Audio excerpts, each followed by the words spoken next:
আন্তর্জাতিক অঙ্গনে যুক্তরাষ্ট্র, কাতার এবং ইসরায়েলের সাম্প্রতিক টানাপোড়েন এখন বৈশ্বিক আলোচনার কেন্দ্রবিন্দুতে। ঘটনাগুলো এতটাই নাটকীয় যে অনেক বিশ্লেষক এটিকে তুলনা করছেন এক দ্বিখণ্ডিত সাপের সঙ্গে, যার শরীর কেটে ফেলা হলেও মস্তিষ্ক অনেকক্ষণ সক্রিয় থাকে এবং ক্ষতির আশঙ্কা বজায় রাখে। কিছুদিন আগে কাতারের ভেতরে ইসরায়েল বিমান হামলা চালায়। সেই হামলার পর ইসরায়েলি সরকারের পাশাপাশি গোয়েন্দা সংস্থা মোসাদ আলাদা করে বিবৃতি দেয়।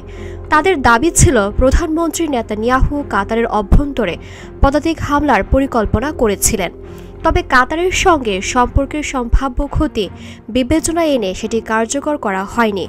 যদিও এই সিদ্ধান্তকে অনেকে মোসাদের এক ধরনের কৌশলগত হুমকি বলেই মনে করছেন। বার্তাটি স্পষ্ট, ইসরায়েল চাইলে কাতারের ভেতরে সরাসরি স্থল হামলাও চালাতে সক্ষম। এদিকে কাতারের সামরিক কাঠামো নিয়েও নতুন প্রশ্ন উঠেছে।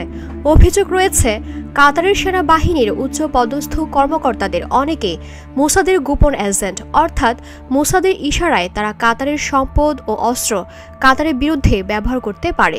এই উত্তেজনার মাঝেই মার্কিন প্রেসিডেন্ট ডোনাল্ড ট্রাম্প ঘোষণা দেন, কাতার যুক্তরাষ্ট্রের ঘনিষ্ঠ মিত্র এবং জটিল সময়ে ওয়াশিংটন কাতারের পাশে রয়েছে। তবে তার বক্তব্যের পরপরই যুক্তরাষ্ট্রের পররাষ্ট্রমন্ত্রী ইসরায়েল সফরে গিয়ে জানিয়ে দেন, পরিস্থিতি যাই হোক না কেন ইসরায়েলের প্রতি সমর্থন অব্যাহত থাকবে।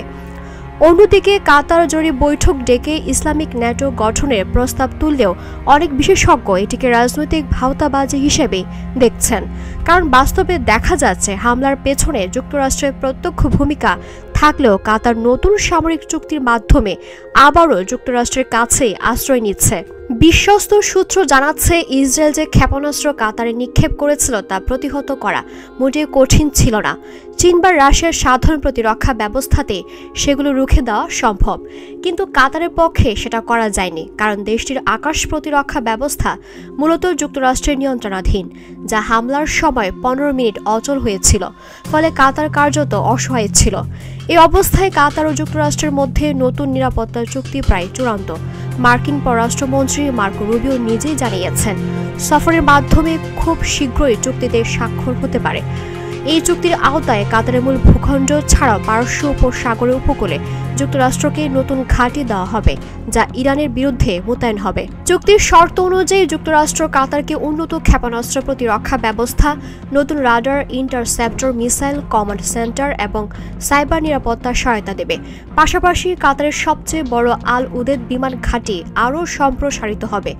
এমনকি কাতারকে অতিরিক্ত $2 বিলিয়ন ব্যয় করতে হবে নতুন কাউন্টার ড্রোন সিস্টেমের জন্য। সবচেয়ে বড় বিষয় হলো, এই চুক্তির মাধ্যমে কাতার আগামী 8 বছরে ধাপে ধাপে যুক্তরাষ্ট্র থেকে $256 বিলিয়ন অস্ত্র ক্রয় করবে। বিপুল অঙ্কের এই অর্থের একটি অংশ সরাসরি ইসরায়েলকে উপকৃত করবে, কারণ অনেক অস্ত্র যৌথভাবে তৈরি হচ্ছে।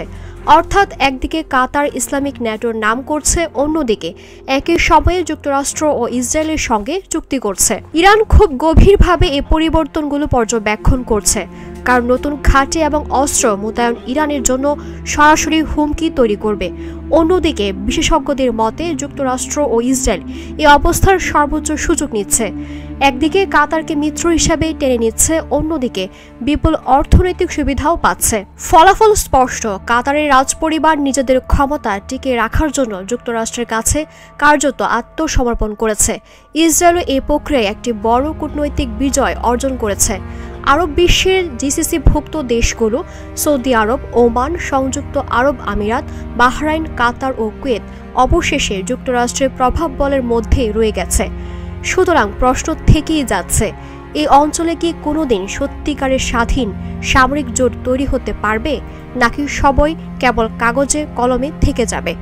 দিলরুবা তন্নি, ভোরের আকাশ।